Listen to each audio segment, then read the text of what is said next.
नमस्कार दोस्तों, भारत और बांग्लादेश से जुड़ी कुछ इंटरनेशनल और हाईलाइट खबरों की इस सीरीज में आप सभी का एक बार फिर से स्वागत है। कुछ इंपॉर्टेंट खबरों की बात करें तो बांग्लादेश, जो कि भारत के लिए कुछ दिन पहले सिर दर्द बना हुआ था, वो अब भारत जैसे देश का हमदर्द बनता जा रहा है। पूरी खबर क्या है, आइए जानते हैं आज की इस इंटरेस्टिंग वीडियो में। पर आगे बढ़ने से पहले भारत और बांग्लादेश से जुड़ी इंटरनेशनल खबरों के लिए चैनल को सब्सक्राइब जरूर करें। तो दोस्तों, हाल ही में बांग्लादेश में जिस तरह के हालात चल रहे हैं, उसको देखते हुए चीन और अमेरिका जैसे देश बांग्लादेश की इस मजबूरी का फायदा उठाने की लगातार कोशिश कर रहे हैं और बांग्लादेश की पूर्व पीएम शेख हसीना को सत्ता से हटाने के बाद बांग्लादेश में चल रहे जियो पॉलिटिक्स की वजह से भारत सरकार और भारतीय कंपनियों की तरफ से वहां के अंडर कंस्ट्रक्शन और डेवलपमेंट और इंफ्रास्ट्रक्चर प्रोजेक्ट पर असर हुआ है और इसकी वजह से बांग्लादेश की पावर सप्लाई भी प्रभावित है और भारत के द्वारा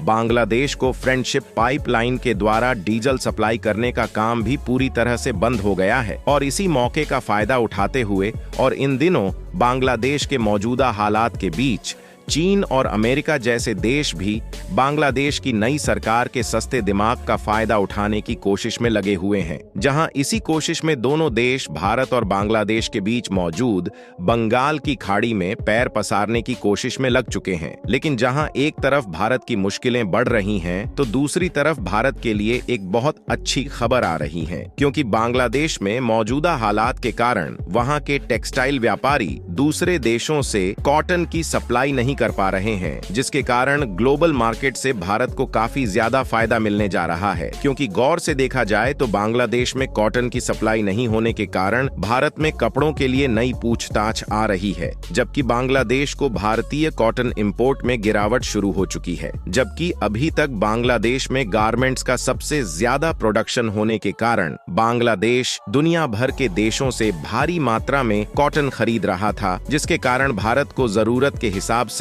कॉटन की सप्लाई नहीं हो पा रही थी, जिसको लेकर भारतीय कपड़ा उद्योग परिसंघ की महासचिव चंद्रिमा चटर्जी ने कहा, पश्चिमी कंपनियां भारत को एक ऑप्शन के रूप में देख रही हैं, लेकिन बहुत कुछ डिलीवर करने की क्षमता पर निर्भर करता है, जो इस समय भारतीय और बांग्लादेशी प्रोडक्ट ऑफरिंग्स के बीच क्वालिटी और क्वांटिटी पर निर्भर करेगी। और जरूरी बात यह है कि दूसरे देशों के द्वारा सप्लाई चयन को पूरी तरह से भारत के पास करने की शुरुआत की जा रही है। जबकि अभी तक बांग्लादेश में गारमेंट का सबसे ज्यादा प्रोडक्शन होने के कारण बांग्लादेश दुनिया भर के देशों से भारी मात्रा में कॉटन खरीद रहा था, जिसके कारण भारत को जरूरत के हिसाब से कॉटन की सप्लाई नहीं हो पा रही थी। यहाँ पर गौर करने वाली बात यह है कि बांग्लादेश में हुए तख्ता पलट को अब लगभग 1 महीना होने वाला है, लेकिन अभी तक बांग्लादेश के मौजूदा हालात सामान्य होने का नाम नहीं ले रहे और जो हिंदू अल्पसंख्यकों पर अत्याचार हुआ था,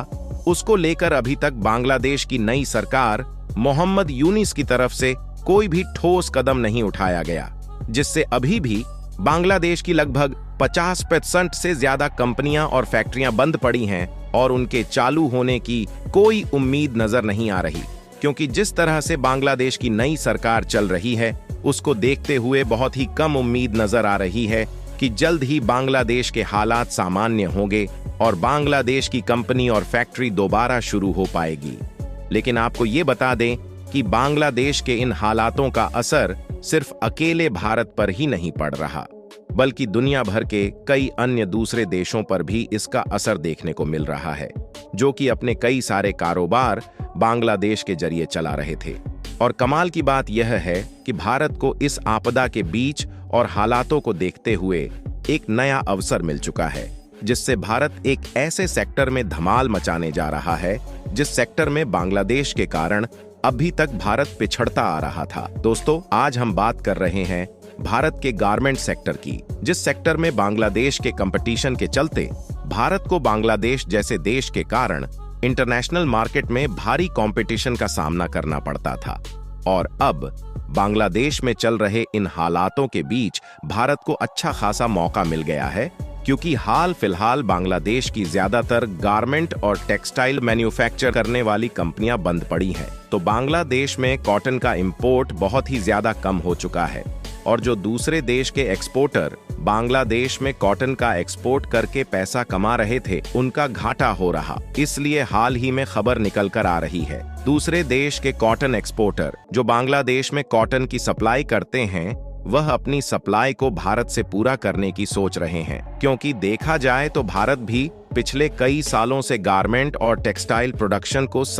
हर साल बढ़ाता जा रहा है। और आपको बता दें कि आज के समय में भारत के द्वारा अमेरिका, यूरोपियन यूनियन और यूएई जैसे देश है जहां भारत के द्वारा टेक्सटाइल का एक्सपोर्ट किया जाता है, जहां आज के समय में 150 से ज्यादा ऐसे देश हैं जो कि भारत से टेक्सटाइल और गारमेंट्स प्रोडक्ट खरीदते हैं। हालांकि दूसरी बात यह भी है कि इन देशों में भारत से अधिक मात्रा में बांग्लादेश अपने टेक्सटाइल और गारमेंट्स प्रोडक्ट को इंपोर्ट करता है। दोस्तों, बांग्लादेश भले ही देखने में भारत से छोटा देश है, लेकिन टेक्सटाइल और गारमेंट्स के प्रोडक्शन एंड एक्सपोर्ट के मामले में भारत से काफी ज्यादा आगे इसलिए है। इसके पीछे बड़ा कारण ये भी है क्योंकि बांग्लादेश में सेरम लागत काफी ज्यादा काम होती है और ज्यादातर टेक्सटाइल के प्रोडक्ट घरेलू तौर पर मैन्युफैक्चर किए जाते हैं, जिससे फायदा ये होता है कि बांग्लादेश दूसरे देशों में भारत की तुलना में कम दामों में टेक्सटाइल से बने प्रोडक्ट को एक्सपोर्ट कर पाता है।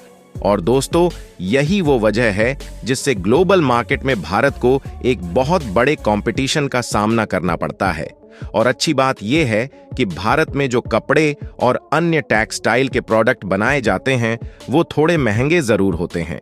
लेकिन उनकी क्वालिटी बांग्लादेश के मुकाबले महंगी जरूर होती है। इसलिए जिन देशों के गारमेंट और टेक्सटाइल मार्केट में भारत ने एंट्री मारी है, वहां से वापस नहीं आना पड़ा है और उन मार्केट में भारत की कंपनियों का व्यापार काफी अच्छा चल रहा है। लेकिन बांग्लादेश की लगभग 50% फैक्ट्री बंद होने के कारण, जिससे बांग्लादेश के द्वारा इन देशों की सप्लाई चेन टूट चुकी है, जिससे इन देशों में टेक्सटाइल की डिमांड काफी ज्यादा बढ़ गई है, जिसके नतीजतन भारत की कंपनियों के पास पहले से ज्यादा ऑर्डर आना शुरू हो चुके हैं, जिसके कारण भारत में कॉटन की रिक्वायरमेंट भी काफी ज्यादा बढ़ गई है। और ऐसे समय में जिस तरीके से कॉटन एक्सपोर्ट करने वाले देशों का झुकाव भारत की ओर दिख रहा है, तो ऐसे में यदि उनके द्वारा कॉटन की सप्लाई बढ़ा दी जाती है तो भारत को दुनिया भर के मार्केट में टेक्सटाइल इंडस्ट्री में धूम मचाने से कोई भी देश नहीं रोक पाएगा। हालांकि ऐसा बिल्कुल भी नहीं है कि भारत में कॉटन का प्रोडक्शन नहीं होता है, बल्कि भारत कॉटन प्रोडक्शन के मामले में दूसरे नंबर पर आता है। लेकिन सच तो ये है कि भारत में इतने ज्यादा टेक्सटाइल मैन्युफैक्चर किए जाते हैं और भारत को कुछ हद तक खुद दूसरे देशों पर डिपेंड रहना पड़ता है। फिलहाल यह भारत के लिए तो काफी अच्छी खबर है कि बांग्लादेश में चल रही उथल-पुथल के कारण हमारी टेक्सटाइल इंडस्ट्री दुनिया भर के मार्केट में अपना दबदबा बनाने जा रहे हैं। और अब वहीं दूसरी तरफ खबर निकल कर आ रही है, उसके मुताबिक भारत और बांग्लादेश के बीच बंगाल की खाड़ी पर, जहां भारत अभी तक अपना वर्चस्व बनाए हुए है, वहां पर चीन और अमेरिका अपने पैर जमाने को लेकर हाथ धोकर पीछे पड़ चुके हैं और यह भारत के लिए काफी ज्यादा चिंता करने वाली बात है। बंगाल की खाड़ी पर भारत का वर्चस्व है, वहां पर चीन और अमेरिका जैसे बड़े बड़े देश बांग्लादेश की नादानियों का फायदा उठाकर इस इलाके को अपने कब्जे में लेने की कोशिश कर रहे हैं। यहाँ पर चीन का मंसूबा तो साफ समझ आ रहा है कि किसी तरह बांग्लादेश को कर्ज देकर बंगाल की खाड़ी में अपना जाल बिछा लिया जाए है, लेकिन चीन की यह चाल सफल तो नहीं हो पाएगी क्योंकि भारत हर सिचुएशन के लिए पूरी तरह तैयार है। वैसे आपको क्या लगता है, क्या चीन बंगाल की खाड़ी पर अपने पैर जमा पाएगा या फिर भारत उसके मंसूबे पर पानी फेर देगा? अपनी राय कमेंट बॉक्स में जरूर दे और इस वीडियो को एक लाइक करके अपने दोस्तों के साथ शेयर करें ताकि उन्हें भी जरूरी जानकारी मिल सके। इसी तरह और भारत और बांग्लादेश से जुड़ी इंटरनेशनल खबरों के लिए हमारे चैनल GK Pro TV को सब्सक्राइब जरूर करें। जय हिंद।